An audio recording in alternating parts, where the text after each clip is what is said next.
Hello everyone, I am Diksha Shishodia, your maths mentor. I hope you all are good. चलिए आज हम class 10th का आपका chapter number 4 द्विघात समीकरण यानी कि क्वाड्रेटिक इक्वेशन पढ़ेंगे। तो इसमें आपका फर्स्ट है आपका कि क्वाड्रेटिक इक्वेशन का जो मानक रूप होता है वो किस तरह का होता है। तो मानक रूप आपका ax² + bx + c = 0 टाइप का होता है। यहाँ पर आपका a 0 के बराबर नहीं होना चाहिए। a 0 के बराबर क्यों नहीं होना चाहिए?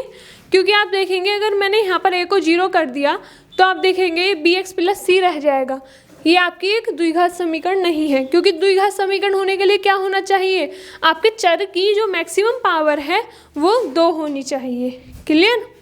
तो देखिए नेक्स्ट मैंने लिखा है इसमें चर की अधिकतम घात 2 होती है, यानी कि अधिकतम घात कितनी है? 2 है। यहाँ पर कितनी है? 1 है और यहाँ पर 0 है, तो अधिकतम घात कितनी है? 2 है। उसके बाद प्रत्येक द्विघात बहुपद के 2 हल होते हैं। मैंने आपको बताया था कि बहुपद के जितनी उसकी अधिकतम घात होती है, यानी कि जितनी बहुपद की आपकी घात होती है उतने ही उस बहुपद के हल होते हैं। तो इसकी अधिकतम घात 2 है, तो इसके कितने हल होंगे? 2 हल होंगे। क्लियर? उसके बाद देखिए ये इतना पोर्शन आपका बहुपद होता है और जब हम इस बहुपद को 0 के बराबर रख देते हैं तो ये आपका एक समीकरण बन जाता है। ये आपका बहुपद में और समीकरण में अंतर होता है, बहुत ही बेसिक सा। क्लियर? उसके बाद आगे देखते हैं कि ये हो गया आपका अब इसके कुछ उदाहरण देख लेते हैं, एग्जाम्पल द्विघात समीकरणों के। जैसे कि मैं लिखूँ यहाँ 2x² + 3x + 9 = 0, ये भी आपका एक द्विघात समीकरण है। या फिर अगर मैं लिखूँ x² - 1 = 0, ये भी आपका एक द्विघात समीकरण है। और मैं लिख दूँ अगर 3x² = 0, ये भी आपका एक द्विघात समीकरण है। ये सभी आपके एग्जाम्पल हैं द्विघात समीकरण के। क्लियर? अब उसके बाद हम देखेंगे इसे हल करने की विधि। द्विघात समीकरण को हल करने की जो विधि होती है वो 2 होती हैं। एक तो होती है आपकी गुणनखंड विधि और दूसरी आपकी होती है द्विघाती सूत्र। फर्स्ट विधि कौन सी होती है? गुणनखंड विधि, जिसे आप अभी तक पढ़ते हुए आ रहे हैं, गुणनखंड विधि। और सेकंड क्या होती है आपकी? सेकंड होता है आपका द्विघातीय सूत्र, जो कि आपका किसने दिया था? फॉर्मूला यानी कि सूत्र। ये किसने दिया था? ये आपका श्रीधराचार्य एक मैथमेटिशियन हुए थे, उन्होंने इसको दिया था। क्लियर? तो हम पहले देखेंगे, आपने गुणनखंड विधि से फैक्टर्स विधि से करा हुआ है, लेकिन आपकी जो फर्स्ट एक्सरसाइज है, सेकंड एक्सरसाइज है, वो इसी के ऊपर बेस्ड है। और थर्ड एक्सरसाइज में आपको द्विघातीय सूत्र के ऊपर करने हैं क्वेश्चन। देखिए आप पेपर में क्वेश्चन कैसे भी कर सकते हैं, आप फैक्टर मेथड से भी कर सकते हैं और आप द्विघातीय सूत्र की विधि के द्वारा भी कर सकते हैं।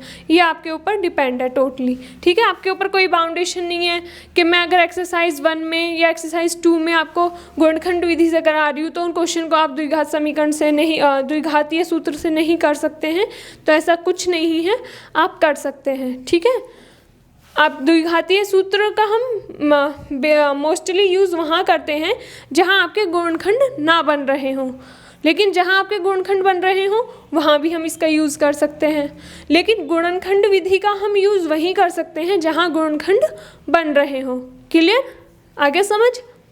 चलिए अब हम देखते हैं एक्सरसाइज 4.1। देखिए मैं सूत्र को भी लिख ही देती हूँ साथ के साथ। इस विधि से आप क्या निकालते हैं? इसके मूल ही निकालते हैं। तो x बराबर ये आपका क्या होता है? -b, जैसे आपका ax² + bx + c आपका द्विघात समीकरण है, तो + -b² - 4ac इन रूट अपॉन 2a, वेयर आपका a 0 के बराबर नहीं होना चाहिए। ये आपका होता है द्विघातीय सूत्र। क्लियर? ये क्या होता है आपका द्विघातीय सूत्र, तो इसको आप साथ के साथ लिख लेंगे। आप इससे भी कर सकते हैं सॉल्व, इससे भी, जैसा कि मैंने बताया था, एक और बार बता देती हूँ कि इसका यूज़ आप वहीं करेंगे जहाँ आपके फैक्टर्स बन रहे हों, इसका यूज़ आप वहाँ करेंगे जहाँ फैक्टर्स नहीं बन रहे हैं, और बन रहे हैं तो भी इसका यूज़ कर सकते हैं, कोई प्रॉब्लम नहीं है। चलिए एक्सरसाइज पर आते हैं 4.1। 4.1 का आपका जो फर्स्ट क्वेश्चन है उसमें आपको स्टेटमेंट्स दिए हुए हैं।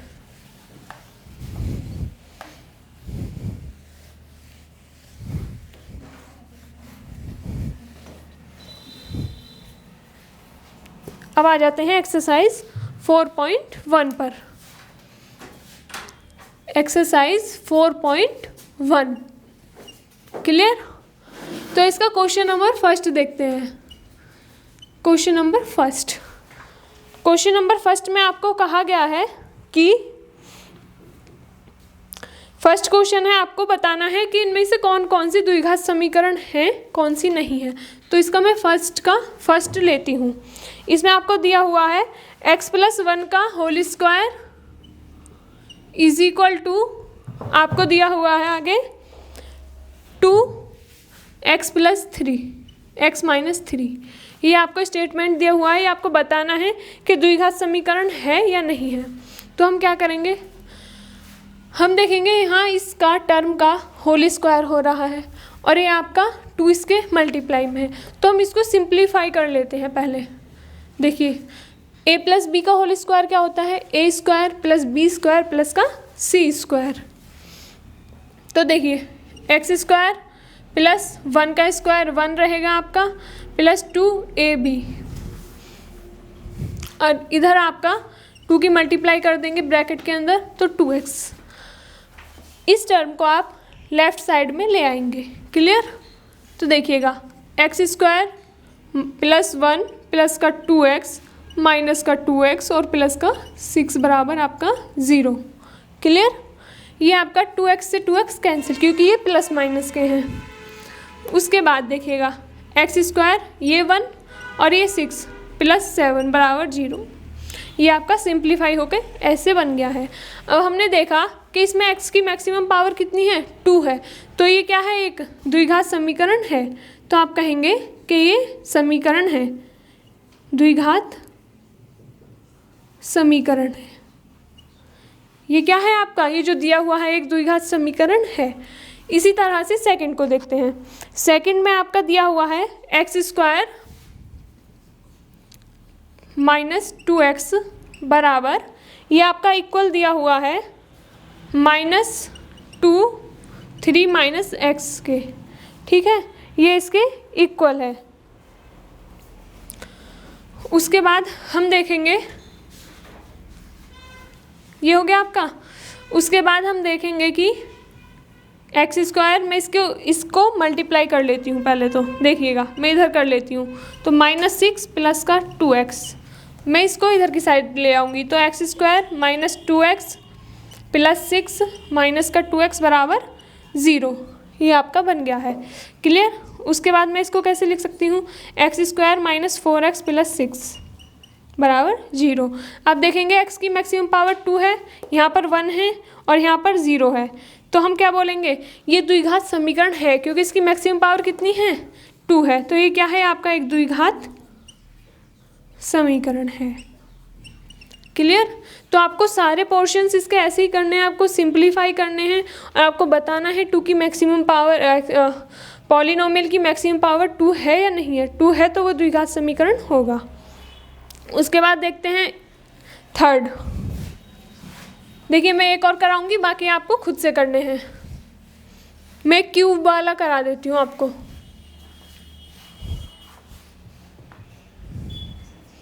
इसका पार्ट ले लेती हूँ मैं 7 पार्ट। देखिए उसमें आपको दिया हुआ है x+2 का whole cube is equal to बराबर होगा आपका 2x x² माइनस 1 के।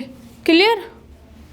तो आप देखिएगा मैंने आपको लिखाया हुआ है a+b है आपका कोई नंबर, इसका होल क्यूब करें तो इसका फॉर्मूला क्या होता है, a³ plus B cube plus का 3a² प्लस का 3ab²। क्लियर? तो हम इसको ऐसे सॉल्व कर सकते हैं। x³ प्लस 2 का क्यूब प्लस का 3a² इंटू 2 प्लस का 3x इंटू 2 का स्क्वायर। क्लियर? ये इक्वल है किसके?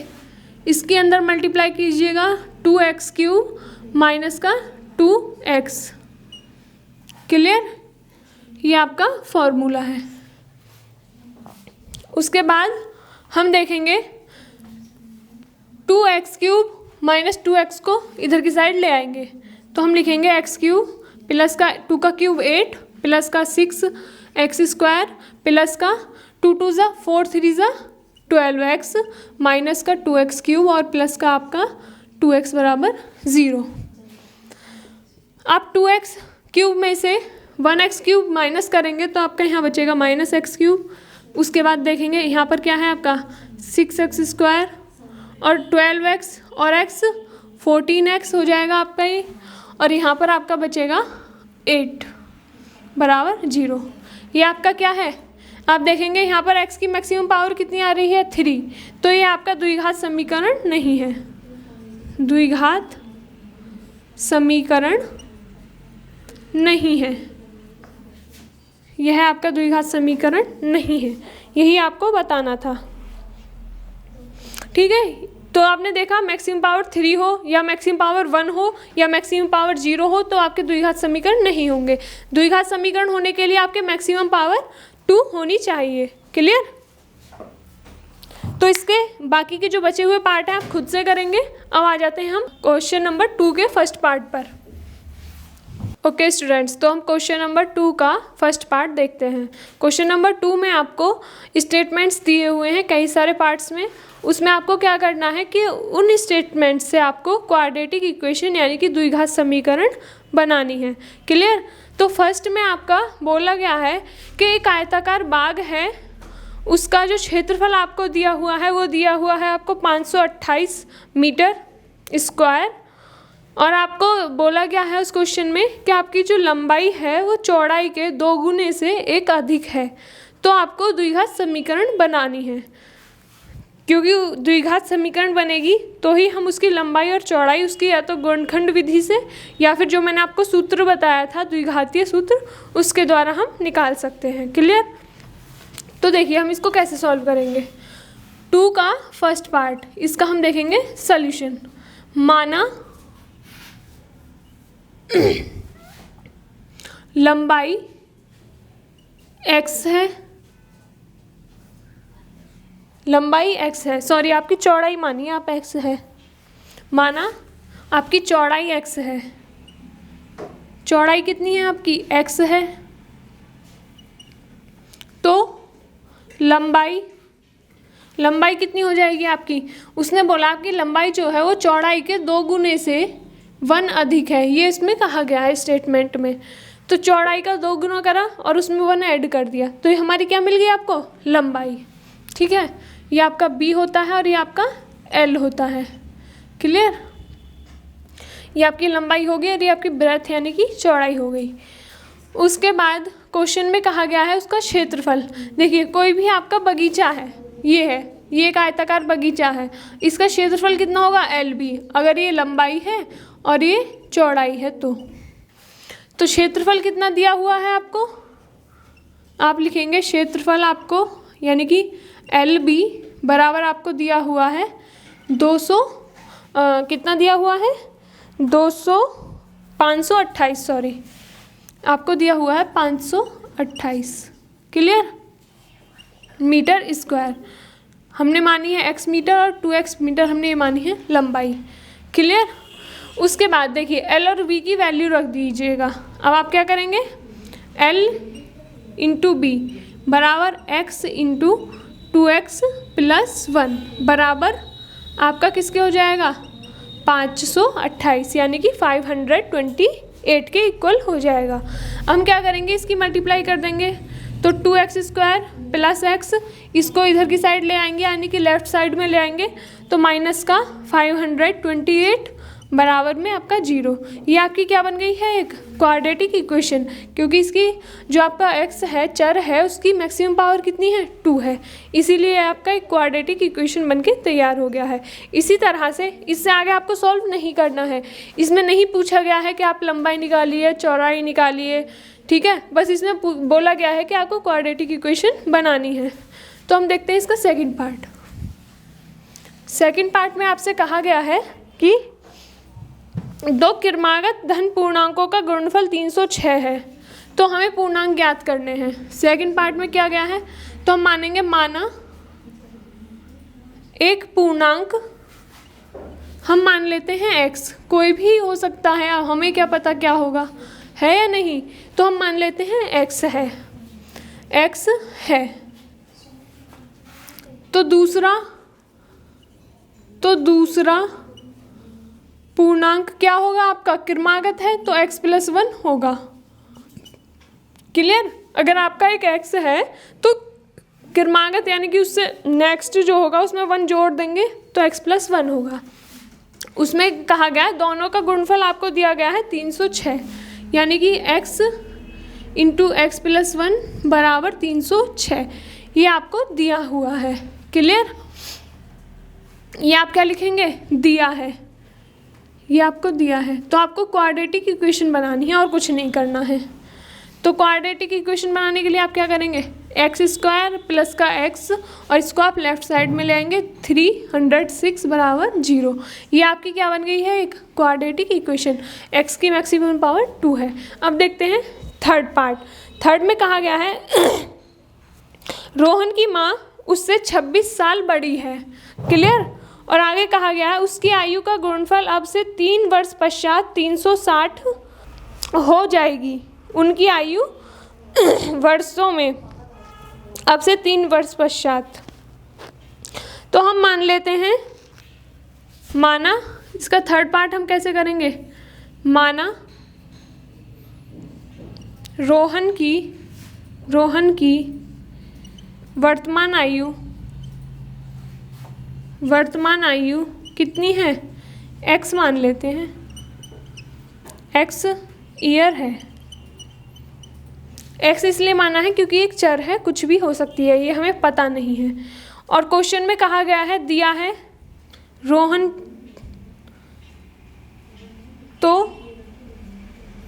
रोहन की माँ की वर्तमान आयु कितनी हो जाएगी, x + 26 ईयर, क्योंकि उसकी माँ रोहन से 26 साल बड़ी है। ठीक है, उसमें कहा गया 3 वर्ष पश्चात, तो हम लिखेंगे 3 वर्ष पश्चात,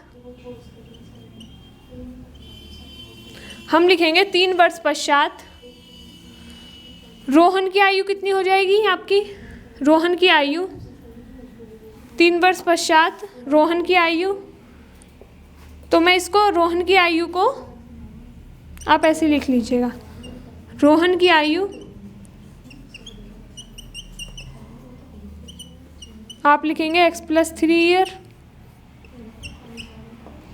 रोहन की माँ की आयु आप लिखेंगे, इसमें 3 ऐड कर देंगे, x + 26 + 3 यानी कि x + 29 ईयर, ये इसकी माँ की आयु हो जाएगी।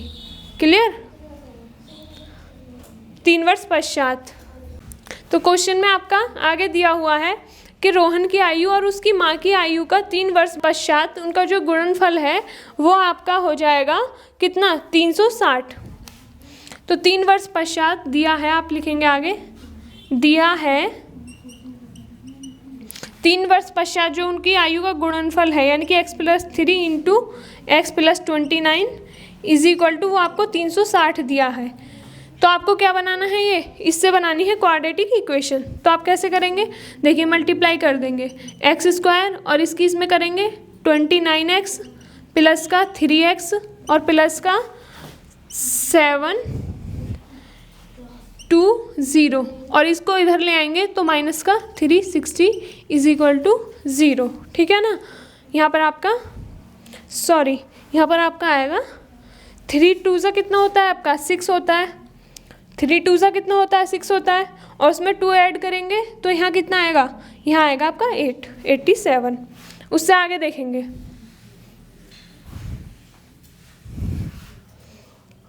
ये हो गया।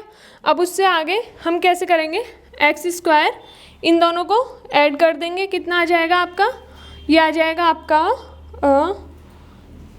32x, clear. और उसके बाद इसमें से इसे घटाएंगे तो आपका माइनस का कितना आएगा, देखिएगा 3, और आपका 15 से आप अगर आप 8 को माइनस करेंगे, यानी कि 360 से आप अगर 87 को माइनस करते हैं तो यहाँ पर आपका 3, यहाँ आपका 5, यहाँ पर आपका 2, 15 हो जाएगा। 15 से अगर आप 8 को घटाएंगे तो आपके यहाँ पर 7 और यहाँ पर 2, तो ये आपका बच जाएगा 273 बराबर 0। तो ये आपकी क्वाड्रेटिक इक्वेशन बन गई है, क्योंकि इसकी जो मैक्सिमम पावर है वो कितनी है, 2 है, क्लियर। तो यही हमें बनानी थी। अब आ जाते हैं इसके लास्ट पॉइंट पर। इसमें कहा गया है, फोर्थ पार्ट आपका थोड़ा सा टिपिकल है करने में, आप इसे ध्यान से समझेंगे। देखिएगा इसका जो फोर्थ पार्ट है, अभी तक हमने 3 पार्ट कर लिए हैं इसके, ये था इसका फोर्थ पार्ट। अब फोर्थ पार्ट में आपका कहा गया है कि एक रेलगाड़ी 480 किलोमीटर की दूरी समान चाल से तय करती है। यानी कि एक रेलगाड़ी जिसकी दूरी, जैसे माना आपका ये एक रेलगाड़ी है, क्लियर, और वो एक दूरी, यानी कि दूरी कितनी है आपकी, ये है आपकी दूरी कितनी, 480 किलोमीटर समान चाल से तय करती है, यानी कि उसकी चाल कितनी है, समान है। तो हम सबसे पहले क्या करेंगे, माना रेलगाड़ी की चाल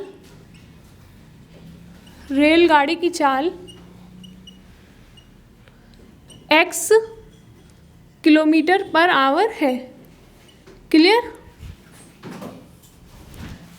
उसके बाद उसमें कहा गया है क्वेश्चन में कि यदि इसकी चाल 8 किलोमीटर कम होती है, चाल कितनी है, इतनी है, दूरी आपको कितनी दी हुई है, रेलगाड़ी की दूरी आपको दी हुई है 480 किलोमीटर। आपने एक फॉर्मूला पढ़ा होगा, समय बराबर दूरी बटा आपका क्या होता है, चाल, यानी कि time is equal to distance upon speed, clear. ये आपका एक फॉर्मूला होता है, इसी को हम यहाँ यूज़ करेंगे। आपका दूरी इतनी है, चाल इतनी है, तो हम समय कैसे निकालेंगे, रेलगाड़ी द्वारा लिया गया समय t1 है, ये हमने माना रेलगाड़ी द्वारा लिया गया समय इतना है और रेलगाड़ी की दूरी हमें दी हुई है, क्लियर। तो t1 बराबर आपका कितना हो जाएगा, देखिए इस फॉर्मूले से दूरी कितनी है आपकी 480 बटे में x आवर, ये आपका t1 है, ठीक। आगे से क्वेश्चन में कहा है इसी चाल को 8 किलोमीटर पर आवर कम होती है तो इसकी दूरी तय करने में 3 घंटे अधिक लगते हैं। तो हम लिखेंगे 8 किलोमीटर चाल कम होने पर समय, 8 किलोमीटर पर आवर चाल कम होने पर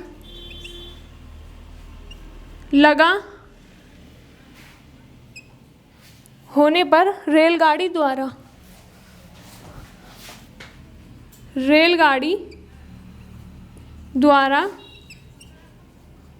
लगा समय हम मान लेंगे कितना है, t2 है।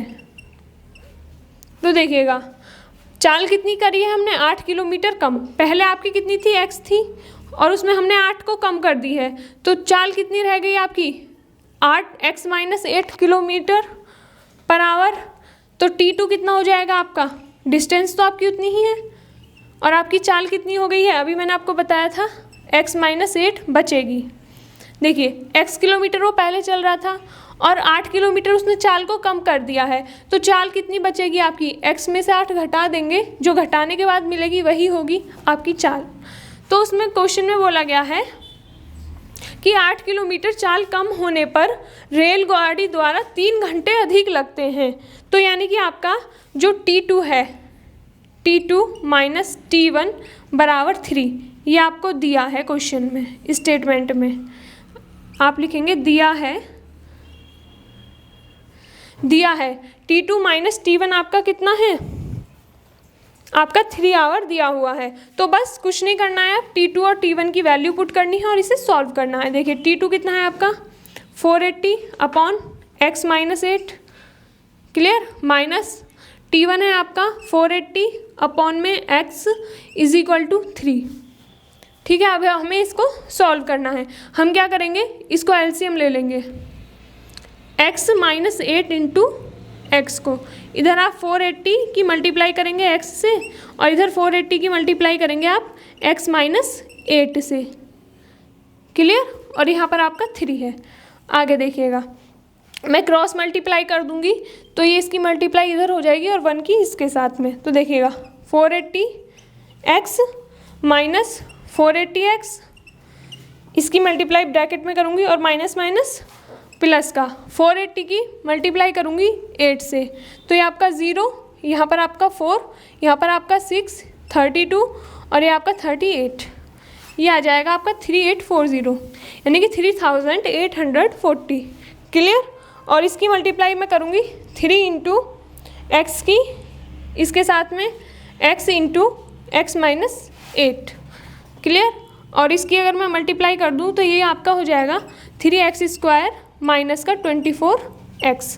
अब मैं इसको इधर की साइड ले आऊँगी, तो देखिएगा, या फिर इसको उधर की साइड ले जाती हूँ, ज़्यादा सही रहेगा, x स्क्वायर माइनस का 24x, इसको उधर ले जाऊँगी, देखिए कैंसिल हो जाएगा, ये बचेगा, इसको उधर ले जाऊँगी तो माइनस का 3840 is equal to 0, 3840 is equal to 0। तो आप देखेंगे ये आपका क्वाड्रेटिक इक्वेशन है, क्योंकि मैक्सिमम पावर कितनी है 2 है, तो ये आपकी एक द्विघात समीकरण बनके तैयार हो गई है। इसी के साथ ये एक्सरसाइज होती है आपकी कंप्लीट।